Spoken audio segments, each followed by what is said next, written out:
এখানে যেমন ফা কফ দুটো একই রকম, তো ত এবং জ দুটো একই রকম দেখতে। এখানে পার্থক্য হচ্ছে তয়ের মাথায় কোনো নুক্তা থাকবে না এবং আসসালামু আলাইকুম ওয়া রাহমাতুল্লাহি ওয়া বারাকাতুহু। আমরা গতকালকে প্রথম এপিসোডে আমরা দেখেছি বা শিখেছি যে অক্ষরগুলোকে কিভাবে সহি করে পড়তে হয়, কোনটা কিভাবে উচ্চারণ করলে, কোথা থেকে উচ্চারণ করলে সহি হবে, সেটা আমরা আজকে সেটা আমরা আগের ভিডিওতে দেখেছি। তো আজকে আমরা শিখবো আসলে আলিফ বা তা সা এই অক্ষরগুলো কেন ওই নামটা দেওয়া হয়। আমরা বাটা কিভাবে চিনবো বা আমরা চিনে গেছি তাকে উচ্চারণ কিভাবে করতে হয় সেটা জেনেছি, কিন্তু আসলে সেটা বা কি জন্যে বা তাদেরকে চিনবো কিভাবে সেটা আজকে আমরা এই ভিডিওতে শিখবো। তো আমরা বেশি কথা বাড়াচ্ছি না, আমাদের যেটা নিয়ে উদ্দেশ্য হরফ পরীক্ষা। আসলে আমরা হরফটাকে চিনবো কিভাবে সেটা নিয়ে শুরু করছি। তো সর্বপ্রথম আসছে আলিফ।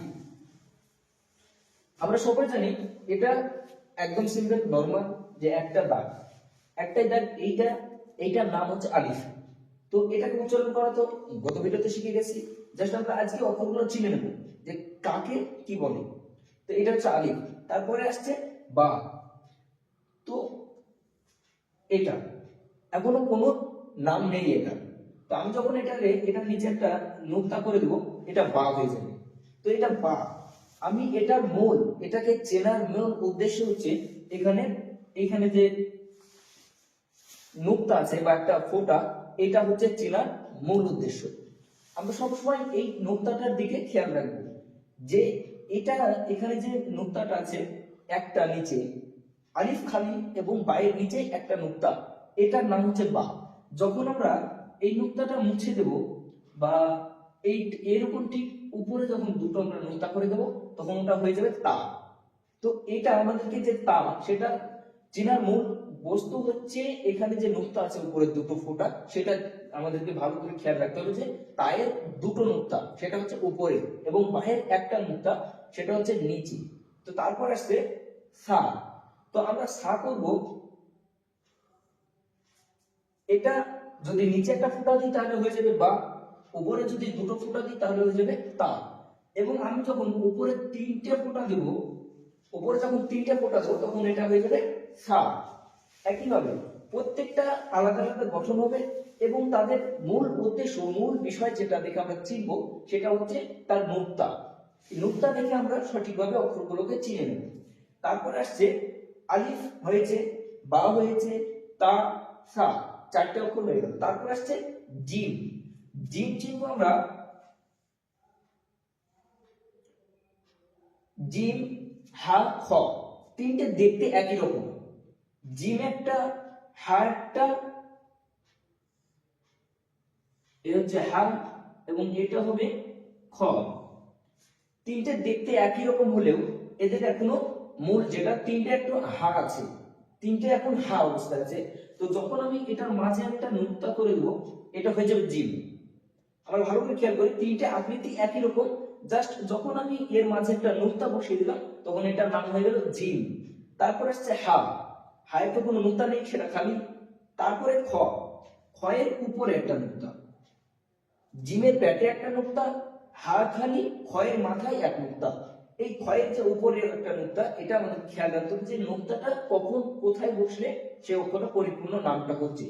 এখানে জিমের পেটে একটা নুক্তা হয়েছে, এটা হচ্ছে জিম। হা খালি, হায়ের কোনো সময়তেই নুক্তা আসবে না। এবং খ, ক্ষয়ের উপরে একটা নুক্তা হয়েছে, একটা ফোঁটা দিয়েছে, এটা হচ্ছে খ। আমরা সবসময় এটা খেয়াল রাখবো যে নুক্তাটা আসলে কোন জায়গায় হচ্ছে। তারপরে আসছে দাল। তো দাল আমরা বাংলা, এটা হচ্ছে দাল এবং এরপরে একই রকম আসছে আরেকটা জাল। তো একই রকম দেখতে, একটা হবে দাল একটা হবে জাল। জাল চিনবো আমরা সেখানে একটা নুক্তা, ডাল হচ্ছে খালি, ডালটা এইরকম হবে আকৃতি, তাদের আকার কিন্তু আলাদা আছে। জাস্ট এখনো জাল যখন হয়ে গেছে জাল, তখন তার মাথায় একটা নুক্তা হয়েছে। তো এটাতে আমরা দেখে বুঝবো যে এটা হচ্ছে ডাল যার কোনো নুক্তা নেই এবং জাল, জালের মাথায় একটা নুক্তা। আসছে র। এখানে র হচ্ছে ডাল জাল একটু বেশি ভাঁজ আছে এবং র যেটা সেটা অতটা ভাঁজ না, ষাট। তো র এর মাথায় কোনো নুক্তা হবে না, র খালি। তারপরে একই রকম আসছে আরেকটা জা। আমরা পূর্বেই উচ্চারণ করা গেল শিখে গেছি কিভাবে কোনটা উচ্চারণ করতে হবে। তো এটা হবে জা, জা এর মাথায় এক নুক্তা। আমরা সব শিখতে শিখতে আসছি এক পর থেকে। তো এটা হচ্ছে জা, র খালি, র এর মাথায় কোনো নুক্তা হবে না। তারপরে আছে জা, জা এর উপরে এক নুক্তা। দাল জাল র জা। এবার আসছে সিন। তো সিন যেটা, সেটা বলার সময় তো একটা সিটি বাজবে, আগেই বলা হয়েছে। যারা পূর্বের ভিডিওতে দেখেনি তারা প্রথম ভিডিওটা দেখে নেবেন, সেখানে সব রকম অক্ষর কিভাবে উচ্চারণ করতে হবে সেটা বলা হয়েছে। আজকে জাস্ট আমি কিভাবে চিনবেন সেটা শেখাচ্ছি। তো এবার আসছে সিন। সিন আমরা দেখব, এটা হচ্ছে সিন এবং একই রকম আরেকটা আছে শিন। সিন শিন দুটো দেখতে একই রকম হলেও সিনের কোনো নুক্তা হয় না, সিনের নুক্তা হয় না বা থাকে না। কিন্তু শিন যেটা, সেটার মাথায় তিন নুক্তা হবে।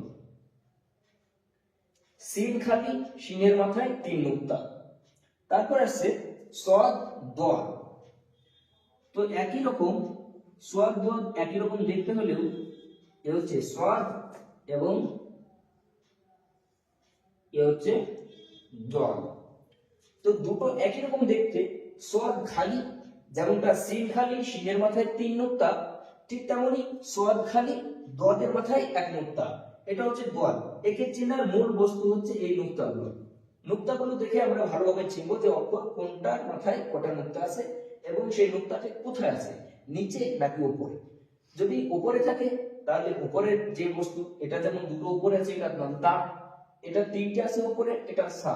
একইভাবে সোয়াদ খালি, সোয়াদের কোনো নুক্তা হয় না, এবং দোয়াদ, দোয়াদের মাথায় এক নুক্তা। তারপর আসছে ত। তারপর আসছে সোয়াদ হয়েছে, দোয়াদ হলো, এবার আসছে ত। তো আমরা ত দেখব। এ হচ্ছে ত, এটা হচ্ছে ত। তো ত এবং জ দুটো একই রকম দেখতে। এখানে পার্থক্য হচ্ছে ত এর মাথায় কোনো নুক্তা থাকবে না এবং জ যেটা সেটার উপরে থাকবে এক নুক্তা। আমরা দেখতে পাচ্ছি, ভালো করে বুঝে নেবেন। ত খালি, যেমন করে সিন খালি, সদ খালি, ঠিক তেমনি ত খালি, জ এর উপর এক নুক্তা।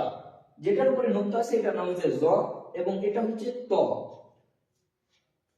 তারপর আসছে আইন গয়েন। তো একই রকম আমরা দেখব এখানে আইন এবং গয়েন দুটো দেখতে একই রকম, হুবহু একই রকম দুটো অক্ষর, জাস্ট এখানে পার্থক্য হবে নুক্তার। আইনের কোন নুক্তা হয় না এবং গয়েনের মাথায় এক নুক্তা। ঠিক যেমনটা দেখছেন, যেগুলো অক্ষর নাই, এক একটা একই রকম অক্ষর কিন্তু একটা মাথায় অক্ষর নেই এবং আরেকটা উপরে অক্ষর আছে। তো এখানেও আইন যেটা, আইনের মাথায় কোনো নুক্তা নেই এবং গয়েন যেটা, গয়েনের উপরে এক নুক্তা। তো এই নুক্তা দেখে আমরা চিনব যে এটা আইন আর এটা গয়েন। তারপর হচ্ছে ফা কফ। তো এতদূর আমরা বুঝতে পেরেছি। তো আমরা এগুলো আবার মুছে দেবো এবং মুছে দেওয়ার পর বাকি অক্ষরগুলো আপনাদেরকে বোঝাবো।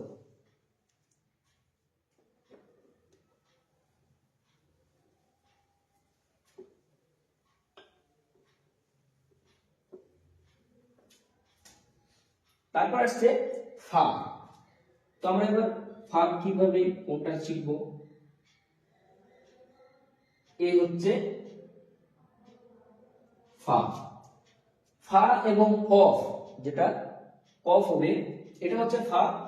ফায়ের মাথা, ফায়ের উপরে একটা নুক্তা এবং কফ যেটা হবে সেটার উপরে হবে দুটো নুক্তা। এই হলো, দুটো একই রকম দেখতে হলেও এখানে ফায়ের উপরে আছে এক নুক্তা এবং কফ যেটা, কফের উপর আছে দু নুক্তা। তো এগুলো উচ্চারণ করে তো আমরা আগে শিখে গেছি কিভাবে উচ্চারণ করতে হবে। আজকে জাস্ট আমরা শুধু অক্ষরগুলোকে চিনবো কিভাবে কোনটা কেন হলো বা ওর নাম ওকে কিভাবে চিনবো, কিভাবে মনে রাখবো। তো মনে রাখার মূল বিষয় যেটা সেটা হচ্ছে এই নুক্তাগুলো। এই নুক্তাগুলো দেখে আমরা মনে রাখবো। ফা, কফ, তারপর আসছে কাফ।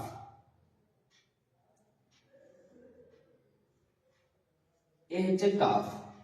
কফ এবং কাফ দুটো বলতে একই রকম কতটা হলেও এখানে পার্থক্য হচ্ছে এটা যে কাফ, এটা হচ্ছে কফ, এটা কাফ। কাফের ভিতরে মাঝে যে অংশটা এখানে একটা এ সাকারের অক্ষর আছে, যেটা যার কারণে এটা হচ্ছে কফ এবং আমরা এটাকে চিনব কাফ। তারপরে আছে লাম। লামও ঠিক কাফের মতোই, এটা হচ্ছে লাম, যার মাঝে কোনো কিছু হবে না, জাস্ট এতটুকুই, এটা হচ্ছে লাম।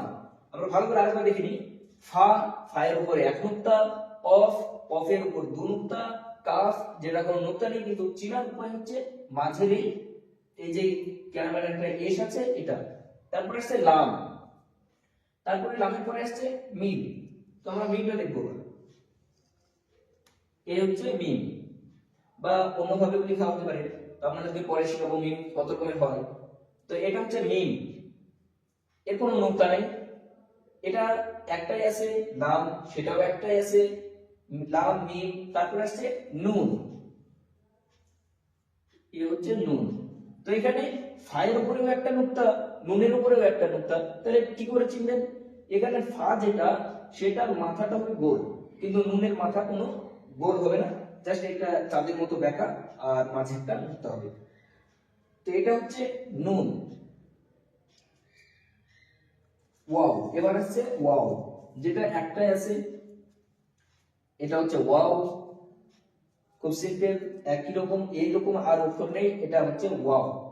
তারপর আসছে ওয়াও হা। হা, পূর্বে একটা হা দেখানো হয়েছে, সেটা ছিল বড় হা, এটা হচ্ছে হা, ছোট হা। তো এটাও একটাই আছে 29 অক্ষরের মধ্যে। তারপর হচ্ছে হামজা, এই হচ্ছে হামজা, এটাও একটাই আছে, এর কোনো নোক্তা হবে না, হা খালি, হামজা খালি। এবার ইয়া, এই হচ্ছে ইয়া। আমরা পূর্বে দেখেছি তায়ে বা কফে দুটো করে নোক্তা উপরে, কিন্তু ইয়ার নোক্তা, আমরা ইয়ার দুটো নোক্তা, কিন্তু ইয়াকে চেনার মূল যেটা সেটা হচ্ছে নোক্তা দুটো হবে নিচে। যখনই উপরে থাকবে বা এরকম মাথা গোল তার উপরে থাকবে সেটা হবে কফ, এবং মাথা গোল না, মাথাটা গোল না, জাস্ট এরকম আছে, তাহলে কিন্তু এটা কফ হবে না। তার কারণ এটার যে মাথাটা গোল আছে, এটার মাথা গোল নেই, এটা জাস্ট একটা দাগ আছে, তো এটা হবে তা, এটা কফ। আর যখন এরকম এই নোক্তাগুলো যখন নিচে হবে, এরকম নিচে হবে, তখন এটা ইয়া হয়ে যাবে। তো ইয়া দুই রকমের আছে, আরেকটা আছে ইয়া, ইয়া। তো আজকে আমরা খুব সহজে অক্ষরগুলো আসলে চিনবো কিভাবে, কিভাবে চিনবো, সেটা চিনার মূল যেটা সেটা হচ্ছে এই নুক্তাগুলো, কার নুক্তাটা কোথায় হবে এটা আমরা ভালো করে দেখে নেব এবং বুঝে নেব যে কোন আকৃতিটা কেমন হবে। এখানে যেমন ফা, কফ দুটো একই রকম, কিন্তু ফা এটা, তার কারণ হচ্ছে এটা যে ফা, তার চেনার উপায় হচ্ছে উপরে একটা নুক্তা, কফ, কফ চেনার উপায় হচ্ছে উপরে দুটো নুক্তা। একইভাবে এরকম আগে যে অক্ষরগুলো বুঝালাম সেম। তো আপনারা চেষ্টা করবেন আরো ভালোভাবে, সুন্দরভাবে। আস্তে আস্তে আপনাদেরকে আমি আরো যে পরের ভিডিওগুলো ছাড়বো। তো এতক্ষণ আমরা অক্ষরগুলো কোনটা কিভাবে বলতে হবে, কোন অক্ষরটা কি, এটা আমরা শিখলাম। তো এবার আমি একটা একটা করে অক্ষর লিখবো, আর আমি যখন সেটা টাইপ করবো এখানে লিখবো, তো আপনারা সেটা মনে মনে আপনারা বলবেন যে আমি এটা কি লিখছি আসলে। তো এবার আমি একটা একটা করে অক্ষর লিখবো, উল্টো পাল্টা করে, পরপর লিখবো না, উল্টো পাল্টা করে একটা একটা অক্ষর লিখবো, আর আপনারা বলবেন যে আসলে আমি এটা কোন অক্ষরটা লিখলাম। তো আমি সর্বপ্রথম একটা অক্ষর লিখছি,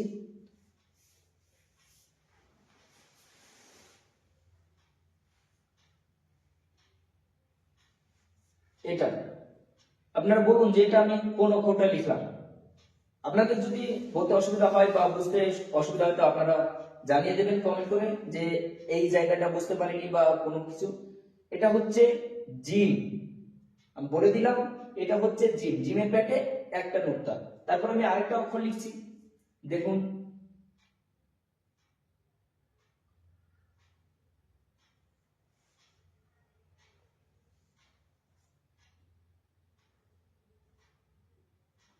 এইটা।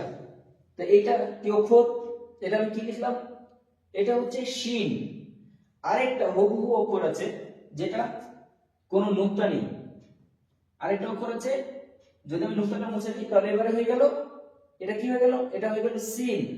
যদি আমি আবার নুক্তা দিই তাহলে এটা হচ্ছে শিন। শিনের এখান থেকে বোঝা যাচ্ছে যে শিনের উপরে তিনটে নোক্তা এবং সিন যেটা সেটা কোনো নোক্তা থাকবে না। সিনের কোনো নোক্তা নেই, সিন খালি, শিনের উপরে তিন নোক্তা। তারপরে আমরা দেখবো আরো অনেক অক্ষর আছে সেগুলো। তো এবার আমি লিখলাম, আচ্ছা এটা কি অক্ষর? এটা হলো সোয়াদ।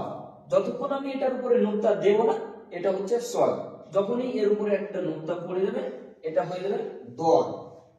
একই রকম দুটো অক্ষর আছে, একটার উপরে নোক্তা থাকবে না সেটা হচ্ছে সোয়াদ, এবং আরেকটা অক্ষর যেটা সেটার উপরে যখন আমি নোক্তা দেব তখন ওটা হয়ে যাবে দল। সোয়াদ দল। তারপরে আরো আছে অক্ষর। তো আমি এবার লিখবো এইটা। এটা কি অক্ষর বলুন? এটা হচ্ছে আইন। তো একই রকম এর আরেকটা আছে এইটা। তো এটা হচ্ছে গয়েন। এরপরে যে নোক্তা, এটাই হচ্ছে আসল পরিচয়।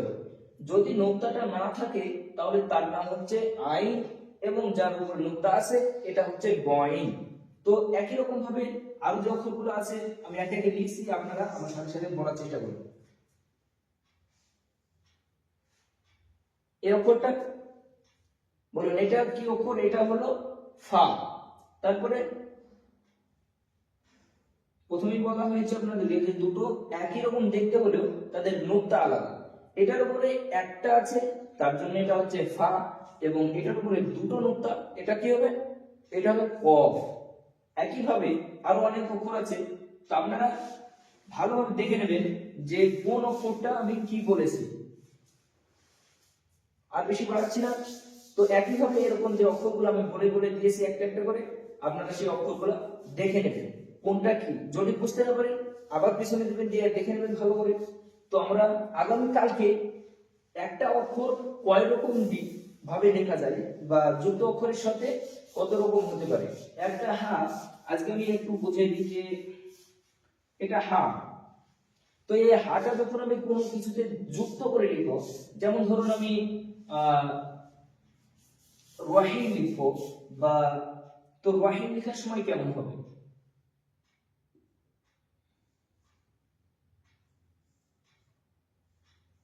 এইটা। তো এটাও হা, এটাও হা। যখন আমি যুক্ত অক্ষরের সঙ্গে লিখলাম তখন এই হাটা হয়ে গেল এই ডিজাইনে। তো একটা হা কত রকম হতে পারে, বা অন্যান্য যে অক্ষরগুলো আছে, যেমন আমি যদি বিসমিল্লাহ লিখতে যাই তাহলে হবে এরকম।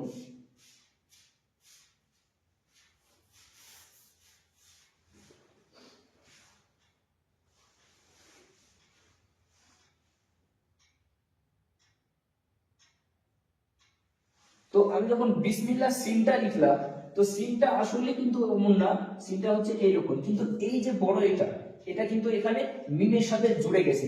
তো আমরা আগামী কালকে পরের ভিডিওতে আমরা দেখব যে আসলে একটা অক্ষর যুক্ত অক্ষরের সঙ্গে লিখতে গেলে কত রকম ভাবে লেখা হবে, বা সেটা কত রকম ভাবে করা যাবে।